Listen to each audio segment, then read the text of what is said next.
Hello, my 702s. I hope you guys are doing well. This is going to be your video lesson for September the 7th and the 8th, 2022. Unless I'm really lazy and use it in later years because I'm a slacker like that, okay? So, let's go on into this. The 411. There is no school on Monday the 12th. I will be here with the Steves. You can choose to come to school if you want to, but if I were you, I would just sleep late and then go to work or play some video games or, I don't know, do something else. Don't come here and hang out with the Steves. That's my job, okay? All right, your first quarter grades will go out next month in October, right at the start of the month.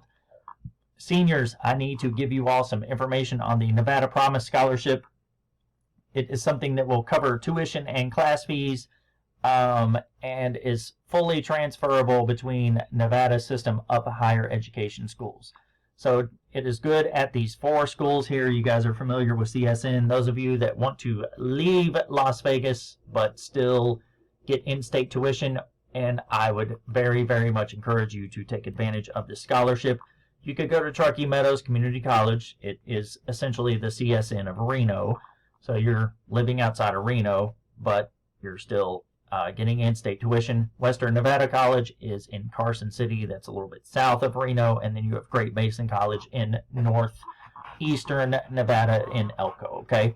So you could use this scholarship, go to any one of these schools and get an associate's degree, which is essentially the 2-year degree that you get for the first 2 years of college, and then transfer into any other school, probably in the United States, but definitely into either UNR or UNLV and finish a 4-year degree. Or you could go there and get a trade school education, okay? Like, for instance, I went to school to be a surgery tech.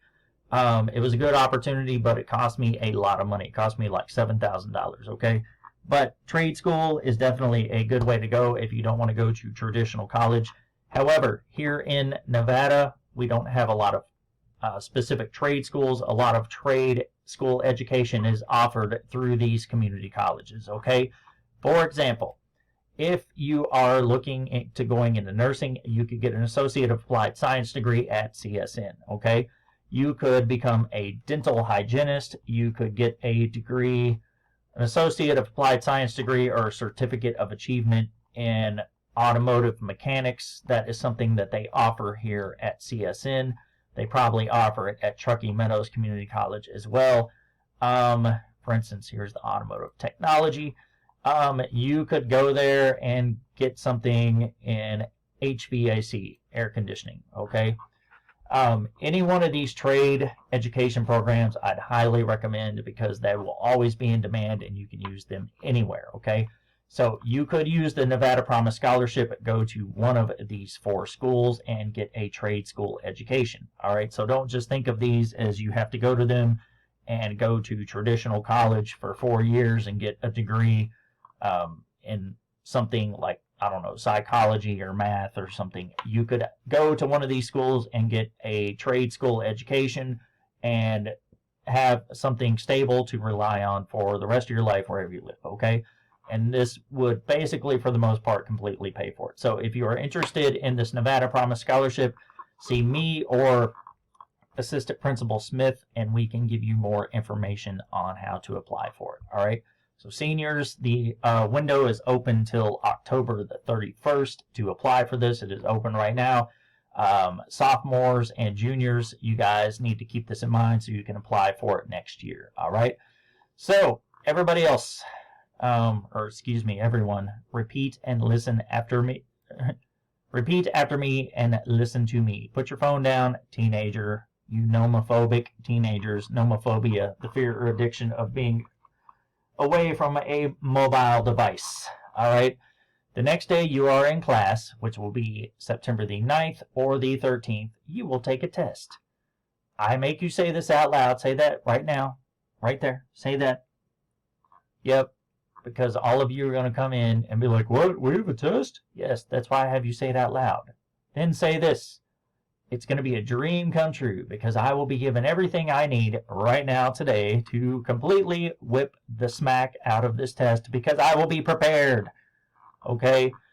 I will give you everything you need to know to be completely prepared, where you can come in with confidence and not even have to sweat this test, okay?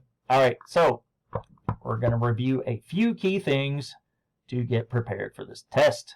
All right, so some review. Which of the following is, in your view, the best job? Casino floor supervisor, front desk agent. They don't really look like that. They're usually pretty, getting yelled at all the time. All right, real estate agent, car salesman, or registered nurse. Okay, sorry, you can't see her stuck behind me. All right, so which one is the best job? Well, is that something you believe or something you can prove?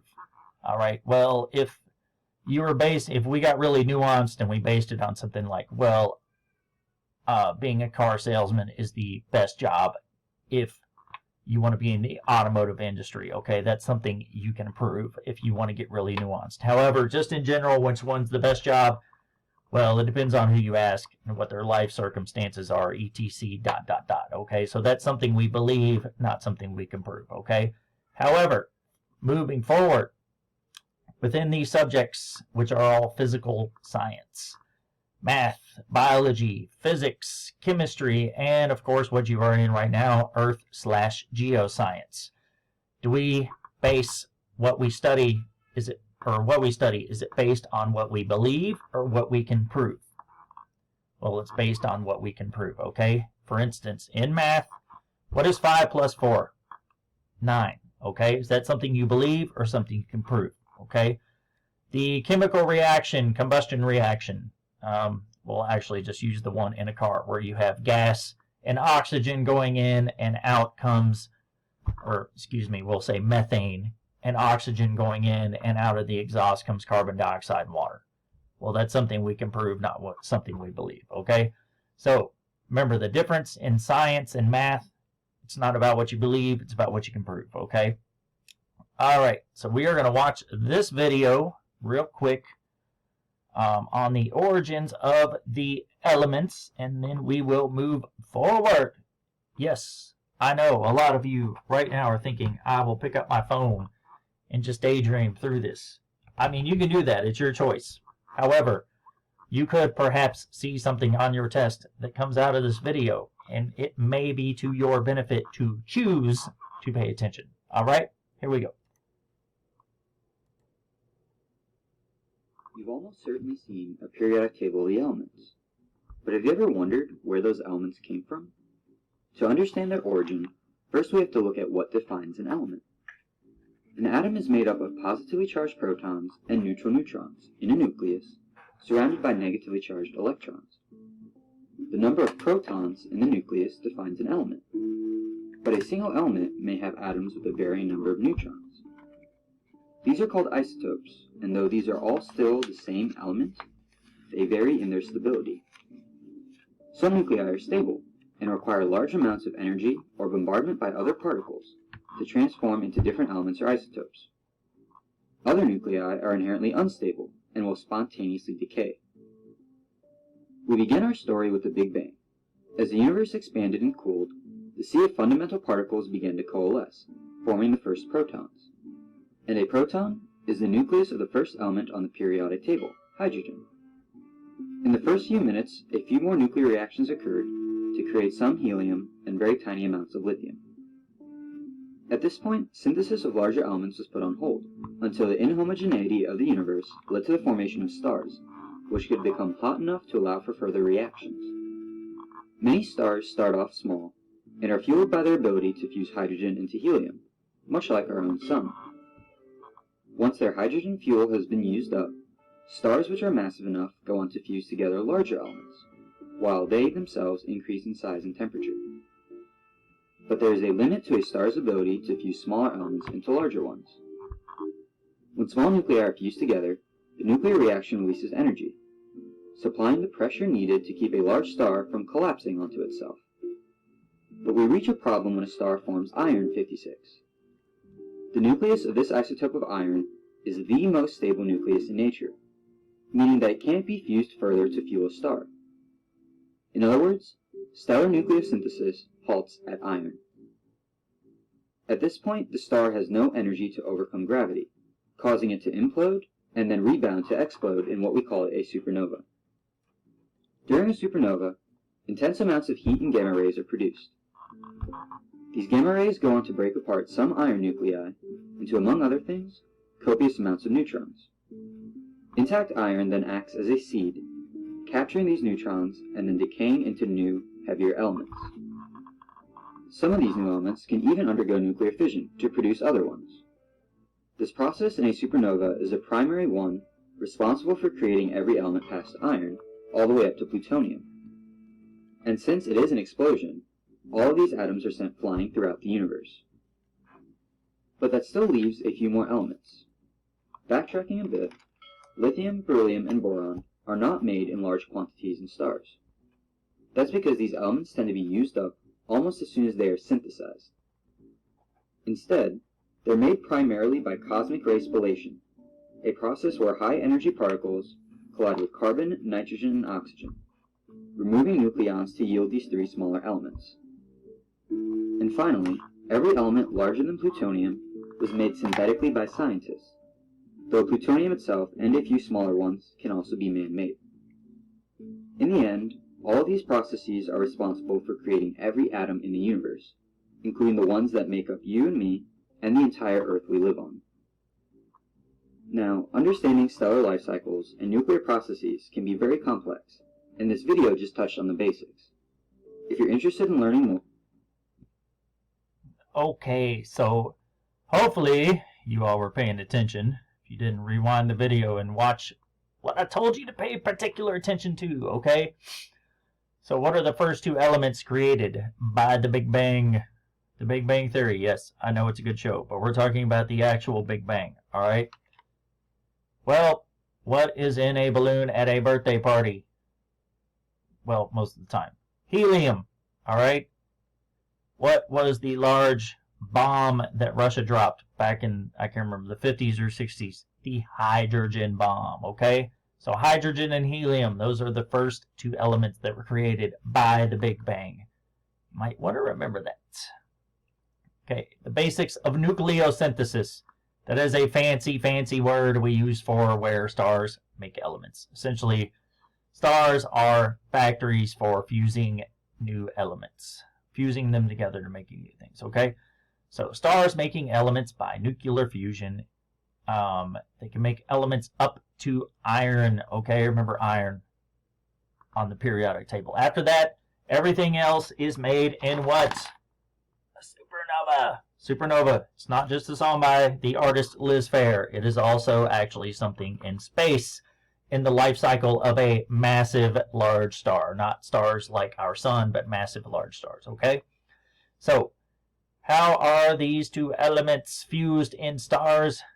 Remember, the hydrogens slam together to create helium. So these two hydrogens, just like two linebackers, they slam together. They get stuck together. They release energy. Now that there are two protons instead of just one proton, it is now helium. Okay, that is nucleosynthesis. Fusion of hydrogen into helium inside stars.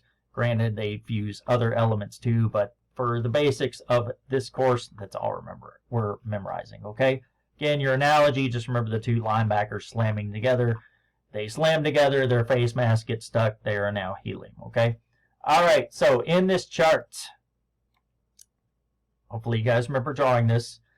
Who's the baby, who's the kid, who's the teenager, who's middle age, and who is the senior citizen? Well, think of it this way, okay? You have all stars starting out as a stellar nebula. Think of that as the baby, okay? That's the DNA cooking inside, all right? Then you have the kids. You have an average star or a massive star. Think of a smaller kid, bigger kid, okay? This is like the kid stage, all right? Elementary school. Baby, elementary school. Average star, massive star. It's key to know that there's two types right here, average or massive. Our sun is a main sequence, aka average star. Now, from there, moves to where you guys are. Teenagers, okay? You have your red giants, that's what your average star becomes, or you have your red supergiant, which is what a massive star becomes, okay? So again, baby, kid, teenager, these are the life stages of a star, okay? Now after that, you get the middle-aged, okay? That is kind of like Generation X, millennials, like your bald science teacher here is, okay? So a average star is going to become a planetary nebula after red giant phase. However, make sure you pay attention to this. A massive star will become a supernova. It explodes, and then it creates what? All elements heavier than iron. Well, almost all elements heavier than iron on the periodic table, okay? When I say heavier, I just mean they have more protons, okay? They're higher on the periodic table. As you know, a lot of them have been synthesized in scientific labs, but again, for this class, we're going to keep it simple, all right? Just make sure you know massive stars explode in a supernova and create elements heavier than iron on the periodic table, okay? That is the middle age phase. Now, as senior citizens, stars are one of the three: white dwarfs, neutron stars, or black holes, okay? All average stars in their senior citizen stage, their oldest stage, are white dwarfs. Massive stars in their senior citizen stage are either neutron stars or black holes, okay? So just remember that. You got your baby, your kid, your teenager, your middle-aged, and your senior citizen, all right? Which is funny, because all of you are right here now. Someday you guys will be here, and then here. You don't think you will, but you will.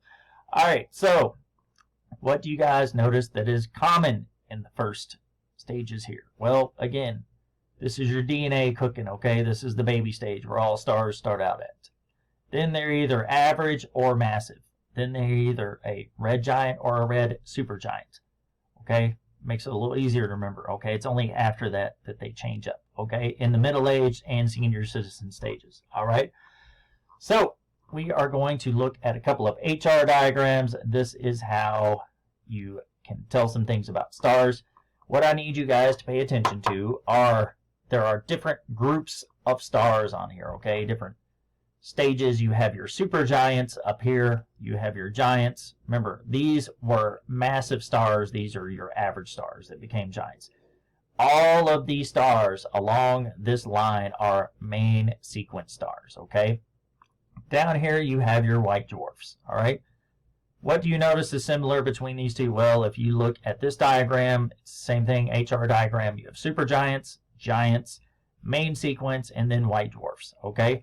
Now look at the bottom. What do you have? You have your surface temperature. So if the surface temperature on this one is about 2,500 Kelvin, as you go left, not right, left, the temperature increases. For instance, Spica is going to have a surface temperature of about 20,000 Kelvin, okay? Now, if you look over at this chart, it is basically the same thing.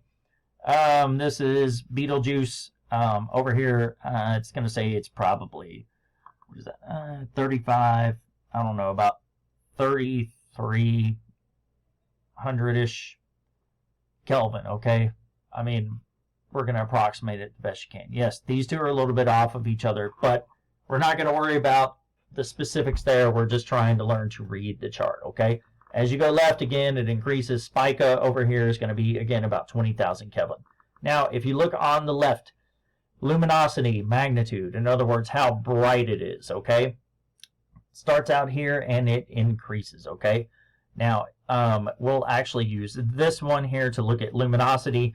So you'll notice the white dwarfs, their luminosity is probably about, we'll say 10 to the first. Actually, we'll make it easier, okay? We'll say this white dwarf right here. Its luminosity is 10 to the second power, okay?